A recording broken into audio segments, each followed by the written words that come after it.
Sir, if they come, hide my sister."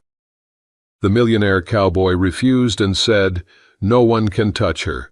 Winter came early that year, not the kind that announced itself with drama or storm, just a slow, merciless settling of cold, like the land itself had decided to stop forgiving anything that breathed. The plains outside Black Hollow Ranch lay buried under a thin crust of snow, brittle and pale, stretching toward a horizon that never seemed closer, no matter how long you stared at it. Fence posts stood like tired men, leaning, frostbitten. The wind moved low across the ground, dragging ice through dry grass, whispering things no one wanted to hear. Rhett Callahan stood alone on the upper porch of the main house, hands buried deep in the pockets of his coat, breath clouding in front of him. The wood beneath his boots creaked softly, a sound swallowed almost instantly by the wind. He'd built this place to endure winters like this, thick timber, stone foundations. Wealth poured into permanence, but some cold still found a way inside. It always did. Below the porch, the ranch slept uneasily. Barn roofs sagged under frost. Horses shifted restlessly in their stalls, breath steaming. Somewhere far off, a coyote cried, then stopped, as if even it had second thoughts about being heard. Rhett didn't move when the screen door behind him opened. He already knew who it was. Footsteps, lighter, uneven, rushed. Not the careful steps of a servant, not the confident ones of a ranch hand. These were the steps of someone young, scared, trying not to be. "Sir." The word broke apart in the cold air. Rhett turned slowly. Eli Callahan stood just inside the doorway, coat too thin for the weather, dark hair dusted with snow. His eyes, Rhett's eyes really, were wide, rimmed red, frantic in a way that had nothing to do with the cold. He was holding his hat in both hands, knuckles white, fingers trembling like he'd been gripping fear all the way up the hill. Rhett straightened. "What happened?" Eli swallowed, tried again, failed. "They're talkin'," he finally said, voice cracking. "In town, men from the rail camps, 2 from the county office. They came by Miller's place, asking questions." Rhett's jaw tightened. "About what?" Eli hesitated, looked past Rhett into the house, toward the staircase that led up to the back rooms. "About her." The wind surged harder, slamming against the porch railings, rattling windows like impatient knuckles. Rhett felt it then, that familiar tightening behind his ribs, the same one he'd felt the day he buried his parents, the day money stopped being protection and started being responsibility. "Where is she?" Rhett asked quietly. "In her room," Eli said. "She don't know yet. I didn't tell her." Good, Rhett thought. She didn't need to carry this yet. Eli stepped closer, lowering his voice, though there was no one else around for miles. "Sir, if they come." His voice broke completely this time. "If they come," he whispered, "hide my sister." The words hung there, fragile and desperate, like breath in the cold. Rhett stared at him for a long moment, took in the fear, the youth, the weight he wasn't meant to carry at 17. Then Rhett Callahan, millionaire cattle baron, landowner, man whose name sat comfortably in the mouths of bankers and politicians, did something that surprised even himself. He smiled, not wide, not warm, but steady. "No," he said. Eli blinked. "No, sir?" Rhett stepped forward, placing a gloved hand on Eli's shoulder. His grip was firm, grounding, certain. "No one is hiding," Rhett said evenly. "And no one is taking her." Eli searched his face. "You don't understand. They're saying she don't belong here, saying a girl like her, alone, unprotected." Rhett's eyes hardened. "No one," he repeated, voice low as the wind cutting across the fields, "can touch her." A silence followed. Heavy. Final. From inside the house, a floorboard creaked upstairs. Both men turned. At the top of the staircase, framed by dim lamplight, stood Clara Callahan. She was wrapped in a wool shawl, dark hair braided over one shoulder, pale from the cold, but composed in a way that felt learned too early. She couldn't have been more than 19, but winter had already carved something older into her posture. I heard my name, she said softly. Rhett exhaled through his nose, stepped past Eli into the house, shutting the door against the cold with a dull thud. The wind stayed outside, angry and unheard. "Come here," he said. Clara descended slowly, each step measured, careful, like someone who already knew what bad news sounded like before it arrived. Eli couldn't look at her. Rhett could. When she reached the bottom, he pulled her into a brief, protective embrace. She smelled faintly of smoke and lavender. Home, stubbornly alive in the dead of winter. "What's going on?" she asked against his coat. "Nothing you need to worry about," Rhett said. She leaned back, studied his face. Clara had always been good at that, reading the spaces between words. "That's a lie," she said gently. Rhett almost smiled again. Outside, the wind howled louder, rattling the house as if testing it. Rhett met her gaze. "Then it's a problem I intend to end." Somewhere far beyond the ranch fences, men were already talking, already deciding things that weren't theirs to decide. But winter had taught Rhett Callahan one thing above all else. Cold only won when you let it in. The house settled into silence after that. Not peace, just the kind of quiet that waits. Winter pressed its face to every window. Frost crept along the edges of the glass like something alive, listening. Rhett added another log to the fire, watching sparks lift and die, while Clara sat at the small table near the window, hands wrapped around a mug she hadn't touched. Eli lingered by the door, unsure where to put himself now that fear had spoken out loud. "They were serious," he said finally. "Men don't come asking questions this time of year unless they're planning something." Rhett nodded once. He already knew. He'd learned long ago to recognize the shape of trouble before it arrived, wearing a badge or a smile. "Who?" Clara asked. Eli hesitated, then answered anyway. "Town council types, 2 deputies, and some men from the rail camps. They're saying things about you. About propriety." Clara's fingers tightened around the mug. Rhett turned, his voice calm, but edged with steel. "You don't need to repeat what they're saying." She looked up at him. "I want to know." He held her gaze. For a moment he considered lying again. Then winter reminded him, lies freeze and crack eventually. "They don't like that you're here without a husband," he said. "They like it even less that your name carries mine without blood tying it." Clara exhaled slowly. "So that's it." "That's not all of it," Eli muttered. "They think he's hiding you." Rhett shot him a look, careful. But Clara didn't flinch. She'd grown up learning how to hear worse things said quieter. "They think I'm something to be taken," she said, more statement than question. The fire popped sharply. Rhett crossed the room and crouched in front of her, lowering himself until they were eye level. "Listen to me," he said softly. "This land is mine. This house is mine. The name on every fence post out there is mine. And you—" He paused, choosing the words carefully. "You are under my protection. That isn't a favor, it's a fact." She searched his face. "Protection doesn't always stop men." "No," Rhett agreed, "but it stops them here." Outside, hooves crunched against frozen ground. All 3 of them froze. Rhett stood slowly, one hand already reaching for the rifle mounted above the mantel. Eli moved instinctively toward the side window. Clara didn't move at all. She'd learned stillness early. The way prey does when it understands noise is a mistake. A knock echoed through the house. Firm, deliberate, not asking. Rhett stepped forward. "Eli, upstairs, now." Eli hesitated. "Sir, that wasn't a suggestion." Eli looked at Clara once, then bolted up the stairs. The knock came again, louder. Rhett opened the door just enough to let cold and lamplight spill into the night. 3 men stood on the porch. One wore a deputy's coat. Another carried himself like he'd never worked a day he didn't have to.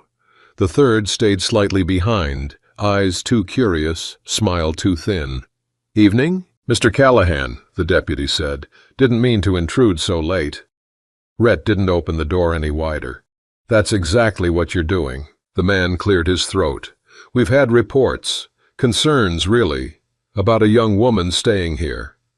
Rhett's voice didn't change. She's family. The second man chuckled. That's so. Funny thing is, records don't show. Rhett leaned forward just enough for them to feel it. Records don't decide who freezes outside and who stays warm. The deputy shifted his weight. Sir, no one wants trouble. But folks are saying if you don't handle this, someone else might.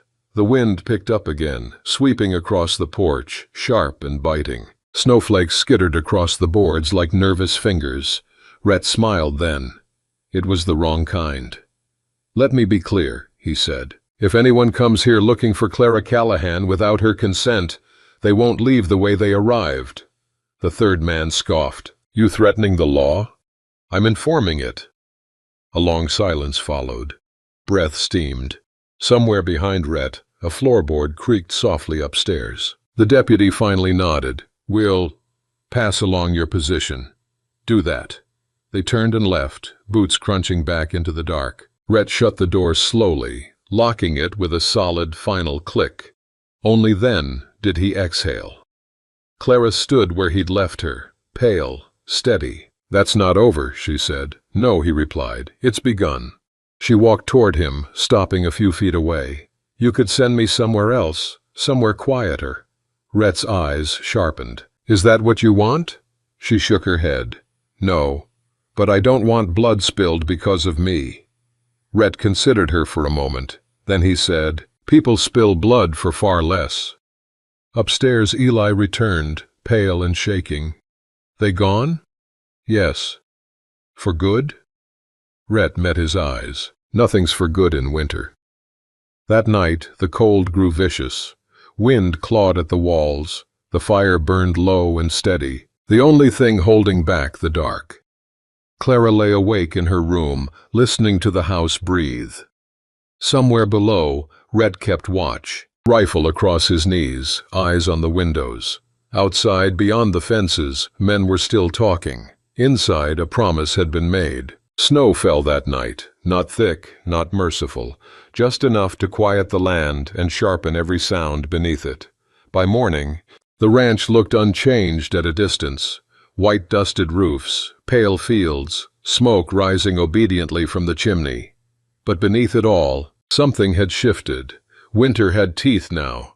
Rhett saddled his horse before dawn. The leather was stiff with cold, protesting his hands. He worked without haste, every movement deliberate, practiced, like a man preparing for something he'd already accepted. Eli watched from the barn doorway, arms folded tight against himself. You going into town? He asked. Yes. Eli swallowed. You want me to come? Rhett shook his head. You stay here. Keep the gates locked. If anyone shows up, anyone, you don't answer. And Clara? Rhett's jaw set. She stays inside. As if summoned by the sound of her name, Clara appeared at the back door, boots pulled on over thick stockings, shawl wrapped tight. Her breath clouded as she stepped onto the packed snow. You're going because of me, she said. Rhett didn't deny it. I'm going because men forget themselves when winter drags on too long. She stepped closer. Rhett. He turned to her then, looked at her fully, not as a responsibility, not as a problem, but as a person standing in the cold, refusing to shrink. This ends today, he said quietly, one way or another. Her eyes searched his face. Promise me something. He raised a brow. Careful. Promise me you won't let them turn you into what they expect. Rhett almost laughed. Almost. I stopped caring what men expect a long time ago, he said. Then softer. You're safe here, no matter what. She nodded, though fear still lingered behind her eyes, like frost that wouldn't melt. Rhett mounted up and rode out, the sound of hooves fading into the pale morning. Black Hollow Town was quieter than usual. Winter had driven most folks indoors, but not everyone. Men lingered near the saloon despite the cold, collars turned up, eyes tracking Rhett as he rode down the main street. He felt it. The looks, the judgments already formed. He tied his horse outside the county office and stepped inside, boots echoing against worn floorboards. 3 men waited there. Councilman Harris sat behind the desk, hands folded, face pinched with self-importance. Deputy Cole leaned against the wall, arms crossed. And near the window stood Thomas Breyer, the railman. the one with the thin smile. "Mr. Callahan," Harris said. "Didn't expect you to come in person." Rhett removed his gloves slowly. "Then you don't know me very well." Harris gestured to a chair. Rhett ignored it. "We've had complaints," Harris began. "Concerns about propriety, about a young woman residing alone on your property." "She's not alone," Prairie chuckled. "That's part of the concern." Rhett's eyes cut to him. "Speak carefully." Cole cleared his throat. "No one's accusing you of wrongdoing, sir, but people are uneasy. Winter does that, makes folks nervous." "Nervous men do stupid things," Rhett said, "which is why I'm here, to stop that." Harris sighed. "We're asking you to send her away, somewhere appropriate, a relative, a church." Rhett leaned forward, hands flat on the desk. "You're asking me to surrender her safety to strangers because it makes you comfortable." Prairie's smile thinned. "Or risk what happens if you don't." The room went still. Rhett straightened slowly. "Is that a threat?" "It's a reality," Prairie replied. "Men talk. Talk turns to action." Rhett stepped closer. Prairie didn't retreat, but his pulse jumped at his throat. "Let me make something clear," Rhett said, voice low and even. "Clara Callahan is under my protection. Any man who forgets that will find out exactly what it costs." Cole shifted uneasily.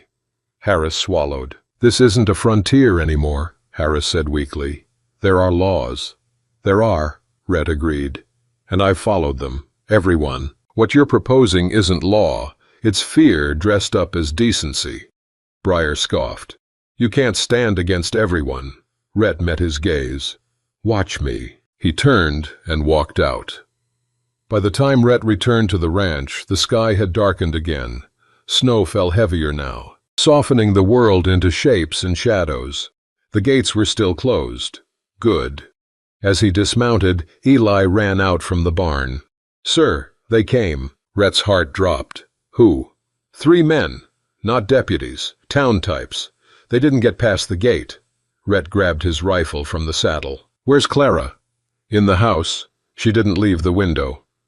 Rhett moved fast. From the porch he saw them, just beyond the fence line. 3 figures on horseback, silhouettes against falling snow. Prairie was among them. Rhett stepped forward, rifle resting easily against his shoulder. "This is your last warning," he called out. Prairie raised a hand mockingly. "Just want to talk." "From there." One of the men shifted. Another laughed nervously.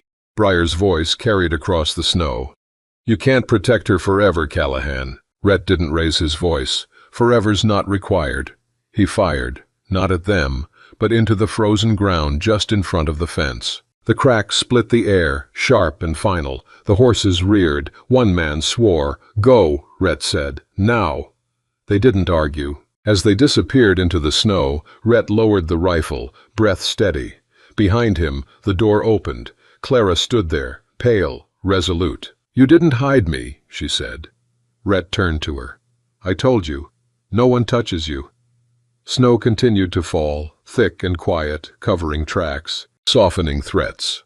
But winter wasn't finished yet. The snow did not stop for 3 days. It layered the world into silence, burying tracks, muting sound, forcing everything alive to move slower or not at all. The ranch became an island of smoke and light, surrounded by white emptiness. Fences disappeared. Familiar landmarks blurred. Even the horizon seemed closer, pressing in. Rhett welcomed it. Winter like this made men hesitate, made plans rot before they reached boots and guns. Inside the house, the fire burned almost constantly. Clara learned its moods quickly, how much wood it needed, how to coax it back from dying embers without smoke filling the room. She moved through the house with quiet purpose now, no longer lingering at windows as if waiting for permission to exist.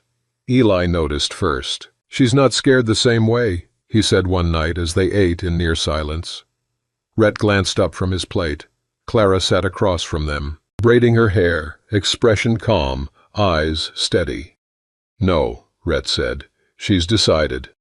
Clara didn't deny it. Decision changed things. It made fear heavier, but sharper, more useful. On the 4th morning the snow broke, not with mercy, but with wind. It tore across the plains, peeling white sheets from the ground, revealing frozen earth beneath. The sound was constant, angry, like the land itself protesting intrusion. Rhett was in the barn when Eli came running. "They're back." Rhett didn't ask who. He stepped outside, coat already on, rifle in hand. This time, there were more of them. 6 riders stood beyond the fence line, 2 deputies among them. Prairie at the center, face flushed with cold and satisfaction. Someone had decided numbers mattered more than caution. Rhett walked forward until the fence was the only thing between them. "Morning," Prairie called. "Thought we'd finish our conversation." Rhett's eyes swept the group, counted hands, counted nerves. "Turn around," he said, "while you still can." Deputy Cole shifted uneasily. "Mr. Callahan, we've got an order." Rhett looked at him. "From who?" "The council," Cole said. "Temporary removal, for her safety." Clara stepped onto the porch behind Rhett. Every head turned. Prairie smiled. "There she is." Rhett didn't move aside, didn't raise his voice. "She's not going anywhere." Clara surprised them all by speaking. "I'm not property," she said clearly, the wind carrying her words across the frozen ground. "And I'm not afraid of you." Prairie laughed. "You should be." Rhett turned his head slightly, just enough to speak to her without looking back. "Go inside." She didn't. Instead, she stepped forward until she stood beside him, shoulder to shoulder.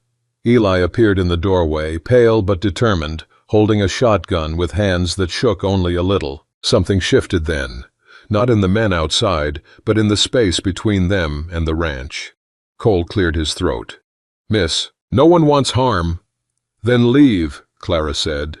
Prairie's smile vanished. "You're making this difficult." Rhett finally lifted his rifle, not aiming, just resting it openly in his arms. "You came onto my land," he said, "in winter, with half-trained men and borrowed authority. That was your mistake." Prairie leaned forward in his saddle. "You think money makes you untouchable?" "No," Rhett replied. "I think resolve does." The wind surged again, ripping words from mouths, stinging faces. Cole looked at the other deputy, at the men behind him, at the house, solid, unyielding.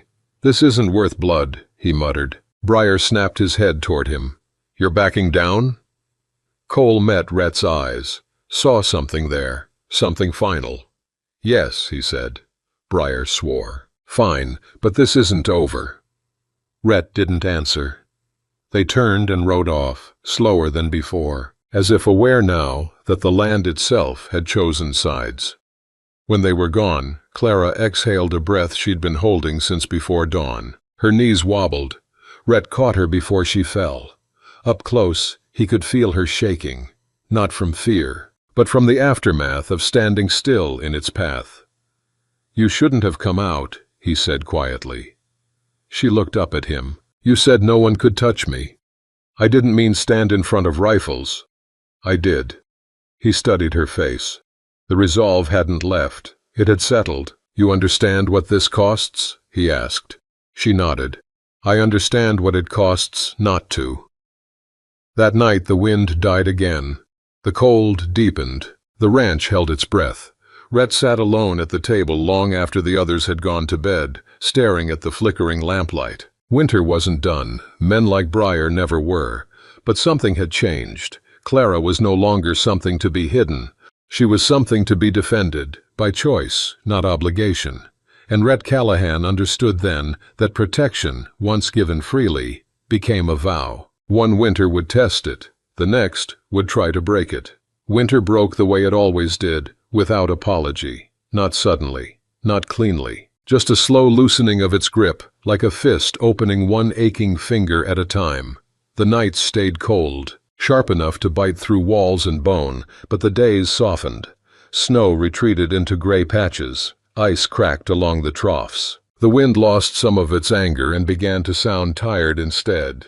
So did the men who had come riding with it. Rhett noticed first in the small things. No more strangers lingering on the far ridge. No silhouettes at dusk. No whispers carried by hired hands riding in from neighboring ranches. Fear, once loud, had grown quiet. And quiet, Rhett knew, was often surrender. Clara felt it too. She stood one morning at the edge of the field, boots sunk slightly into thawing earth, watching steam rise where frost let go of soil. The world looked wounded, but alive, like her. "You think they're done?" Eli asked from behind her. She didn't turn. "No, but I think they're finished trying." Eli frowned. "What's the difference?" Clara finally looked back at him. Trying costs something, and winter taught them they're not willing to pay it. Behind them, Rhett watched from the porch. He had never intended for this place to become a stand. He'd built Black Hollow Ranch to last, not to fight. But some seasons didn't ask what you wanted. They only asked what you would do when pressed. And Rhett Callahan had answered. The last test came quietly. No riders, no threats, just a letter. It arrived folded once, carried by a boy too young to understand its weight. Rhett opened it at the kitchen table, Clara and Eli watching his face for any shift, any shadow. When he finished reading, he folded it again and set it down. "Well?" Clara asked. Rhett leaned back in his chair. "The council has decided there's no cause for further action." Eli let out a breath he'd been holding for weeks. "That's it?" "That's it." Clara studied Rhett's face. "And Briar?" Rhett's mouth twitched. "He's been reassigned. Rail work farther north, somewhere colder." Clara nodded once. Winter had a way of redistributing men who overstepped. That night, the three of them ate together without tension hanging over every movement. The fire crackled low.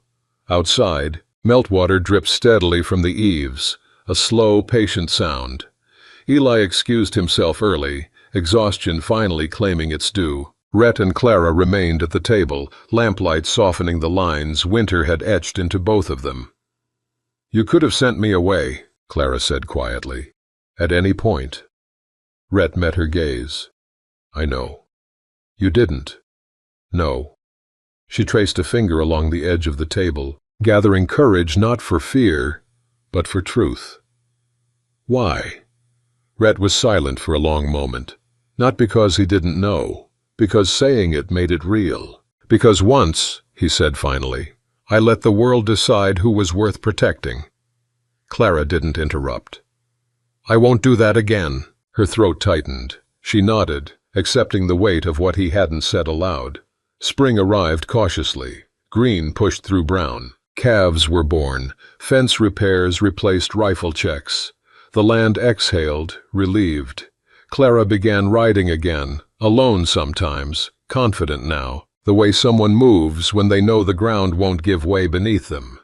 People in town stopped staring, then stopped noticing, then stopped caring. That, too, was a kind of victory. One afternoon, as snow lingered only in shadows, Clara found Rhett repairing a fence at the far edge of the property. "You're terrible at knots," she said mildly. Rhett smirked. "And yet they hold." She stepped closer, took the wire from his hands, retied it properly.